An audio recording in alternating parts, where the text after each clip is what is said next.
All right, welcome. Today we're going to talk about a really strange case. It's all about a shipment of apples, believe it or not, that ended up in front of the EU's highest court. This is a classic story of paperwork saying one thing and reality being something completely different. And let me tell you, the court's decision here is a real game changer for anyone doing business in Europe. So, here's how we're going to break it down. We'll start with how these apples kicked everything off, then get into the pretty serious tax dispute that followed. We'll look at this clash between what the documents said and what actually happened. Then, we'll dive into the court's big ruling, why they decided the way they did, and most importantly, what it all means for you and your business. Ready? Let's jump in. Okay, so let's set the scene. It all starts with a Polish company. We'll just call him Company W. Back in 2017, they're selling a big old shipment of apples. You know, seems like just another day at the office, a totally standard business deal. But where those apples actually went, that's what lit the fuse on a legal firestorm that went all the way to the top. So, Company W labels this deal as an intra-community supply. Now, that's just the fancy official term for when you sell goods from one EU country to another. But here's the part that really matters for any business. These kinds of sales are typically zero-rated for VAT. And what does that mean? It means you don't have to pay tax on it. Pretty important, right? So, you look at the paperwork, and everything seems, totally by the book. It's a textbook EU transaction. You've got Company W in Poland selling to a UK company. That UK company is handling the transport. And the shipping documents, the waybills, they all say the final destination is Lithuania, which is, of course, in the EU. Everything looks buttoned up, totally legit. But then, you know how it goes. The Polish tax authorities get involved. They decide to dig a little deeper, launch an investigation, and what they start to uncover suggests that, well, maybe the paperwork didn't tell the whole story about where these apples were headed. And that one simple question, where did the apples really go, that became the absolute center of this huge, and I mean very expensive, tax fight. And this is where it all comes to a head. On one hand, you have the plan, right? The paperwork that Company W had in their files said, Destination Lithuania. But on the other hand, you have the cold hard reality, which was proven by official customs documents. The apples never even saw Lithuania. They were immediately shipped straight out of the European Union and into Belarus. So because those apples didn't land in another EU country, like the paperwork said they would, the Polish tax authorities just went, nope. They completely reclassified the sale. It wasn't a zero-rated supply anymore. Suddenly, they're calling it a domestic sale, slapping a 5% VAT on it, and to add insult to injury, they threw in a massive 30% penalty. Ouch. So now you've got this massive legal mess, right? A real puzzle that nobody could quite solve. And it just kept climbing the legal ladder, all the way up to the European Court of Justice. And the whole entire case, after all that, really came down to one single question. When the paperwork and the real world don't match up, which one wins?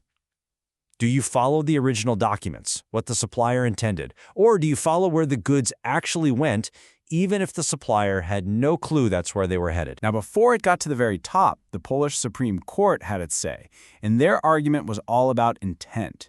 They basically said, look, Company W didn't know the apples were going to Belarus. They didn't intend for this to be an export outside the EU. So in their view, you couldn't possibly treat it as one. But then, the case gets to the European Court of Justice, the CJEU, and they looked at it completely differently. They essentially tossed the whole idea of the supplier's intent right out the window. For them, it was all about one thing: the cold, hard, objective facts. The court basically said, look, for an export to be exempt from VAT, you just need to check 3 boxes. It's an objective test. 1, has the ownership of the goods been transferred to the buyer? Yep. 2, can we prove that the goods were shipped outside the EU? Okay. And 3, did the goods physically leave the EU? That's it. Notice what's not on that list? Anything about what the supplier knew or what they intended. It's just not there. And honestly, the court was crystal clear about this. They put it right there in the judgment. They said, and I'm quoting loosely here, that it makes absolutely no difference who comes up with the proof. The fact that it was the tax authorities who dug up the customs documents and not Company W, the court said that is, and this is a direct quote, not relevant. Wow. So you might be asking, why did the court go so hard on objective reality? Well, it's not random. It's all rooted in two really fundamental principles that the entire EU VAT system is built on. First up is something called the principle of fiscal neutrality. It sounds complicated, but the idea is simple. VAT is a tax on consumption. It's supposed to be paid by the final person who uses the product, not the businesses in the middle. So think about it. The apples were consumed in Belarus, a non-EU country. To charge VAT back in Poland would mean you're taxing a business, not the final consumer. And that just breaks the whole system. And the second big idea is the principle of proportionality.